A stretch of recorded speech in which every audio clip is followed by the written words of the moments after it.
Just okay, thanks. Thanks very much, everybody. Last year, I presented at this event some preliminary results of the photogrammetry study that I've been doing on killer whales with my two colleagues, John Durbin and Holly Fehrenbach, pictured here. I showed lots of photos last time. I'm going to show fewer photos this time and talk a little bit more about why we're doing the study. But I will start with a bit of background. The motivation for this work that really involves measuring killer whales from the air and looking at their body condition, their fatness, if you like, their length to width ratios, was motivated to a large extent by this paper that John Ford and colleagues published in 2009. And they showed that this very, very striking correlation in years, and particularly in a period of several years of very low Chinook abundance, mortality of both northern and southern resident killer whales spiked. This effect was very clear in the late 90s up to the very early 2000s, and there was a weaker evidence that had happened previous to this too in the early 1980s during a similar period. So that finding really led to a very comprehensive set of workshops, 4 workshops, one organized by DFO and 3 by NOAA. Both governments participated in all 4 of them. And some of the people in this room were present at all or most of those workshops, I think.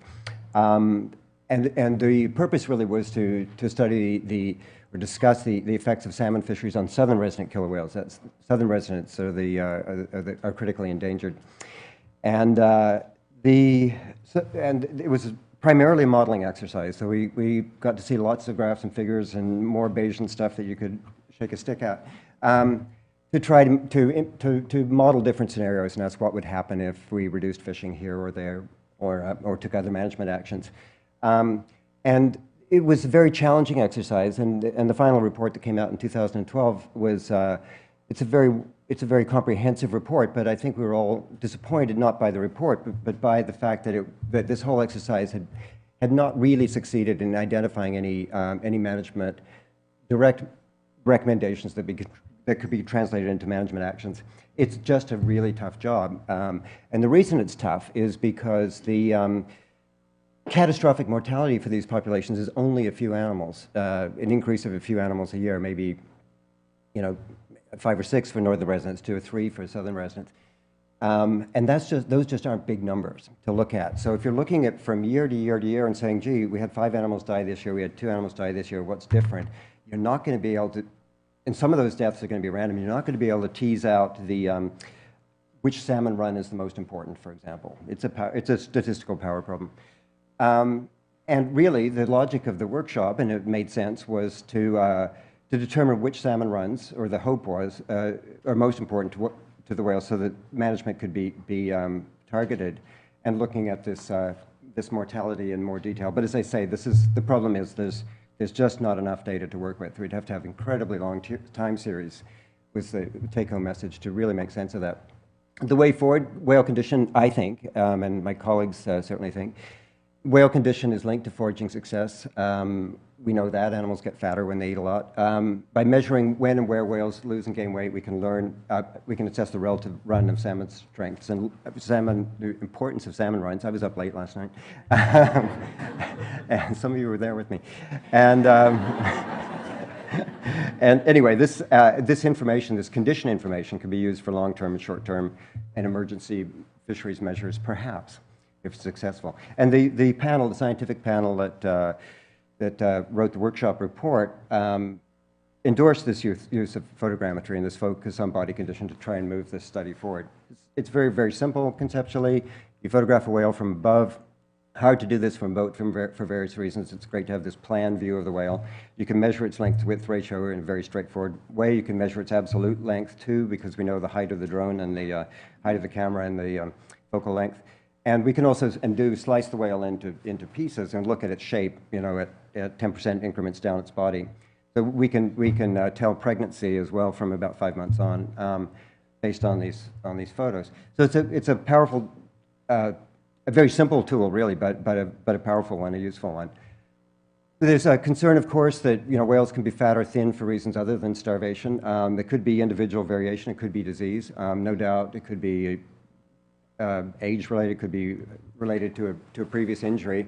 And so what we're really looking for with food effects are correlations in this robustness, if you like.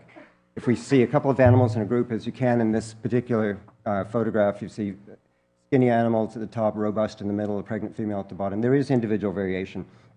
So we have to look again, for correlated effects. This is the little drone that we use for getting aerial images. That's what it looks like in the air above the whales. So it's small and quiet and doesn't seem to disturb the whales in any way that we can measure.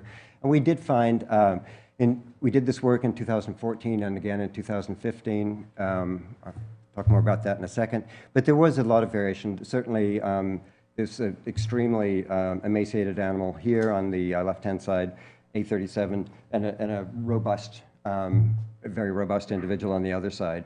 One can take these measurements with a high degree of precision, and here's a real porker. The plan, what we've done so far is focused in 2014 on northern residents in Johnstone Strait in the month of August. We got 80 individuals, roughly, I think it was one or two. Good photogrammetry images. 2015, we went back and did it again and got about the same number of individuals photographed. We then went down in September of this year and focused on southern residents, and we got all of them in the population.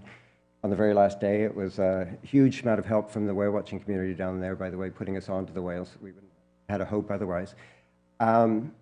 Next year, we're going to spend, so the objective from now on is we've got some funding from National Fish and Wildlife Foundation. It's awesome. And so in 2016 and 17, we'll be doing southern residents early season and late season, so we can look at change over the course of a season. And we'll be doing northern residents once a season again to look at annual change up in Johnstone Strait. And we'll do big killer whales opportunistically when we get a chance.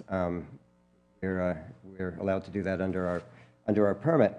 I'll just finish by saying that John Ford and Sheila Thornton, who's here, and I had an interesting meeting this week with some salmon managers, just a very preliminary conversation to talk about how this kind of condition monitoring of killer whales might be and perhaps will be incorporated in salmon management plans as time goes by. So it's early days, but I have to say there's really good support within the department for doing that. So thank you very much.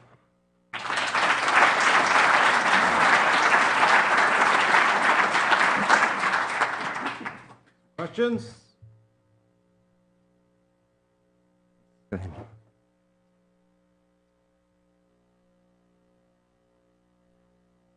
The question was, any idea where the transients are coming from? The ones that which transients that? Mm-hmm. Oh, I see. Sorry. This is my fault for using old terminology because I'm an old guy. I should have called them Biggs killer whales. I'm really just referring not to them being transient by nature, but that was the name that we used for the population of mammal-eating killer whales. Confusingly enough, they're fairly resonant. They move substantial distances on a daily or weekly basis, but their total range isn't terribly dissimilar from the resident killer whales. Graham, uh-oh, time's up.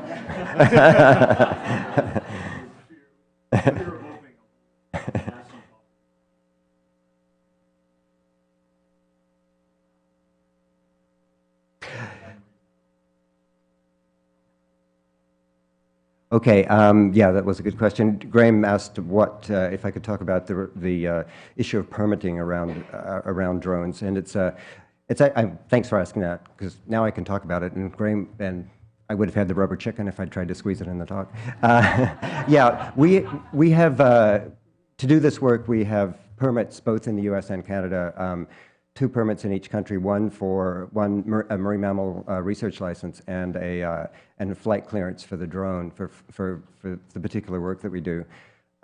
We often say, and by this time, I promise by next year I'll actually weigh it and and I'll know for sure the paperwork is heavier than the drone. It may well be, but I think it's a good. I don't like being a poster child for the use of drones. I have to say, in wildlife studies, it's not a role I'm comfortable with. For us, this is a really useful tool. It's hard for us to imagine how we could do it without getting over the whales. We've, under the terms of our permit, we've had to look really closely at what the potential impacts of the drone is, and so far we're encouraged by our particular drone, the height we're flying, and the way we're flying it. But we have no information really about the potential impact of drones used in other ways, I guess. So obviously I use the technique. I'm optimistic about it. I think it's a good technique. But I really am pleased, I guess, that there's a fair bit of scrutiny going into permitting. If other people are contemplating using them, by all means, happy to talk with you and about drawbacks and permitting and other issues as well as the science. Good. Thank you.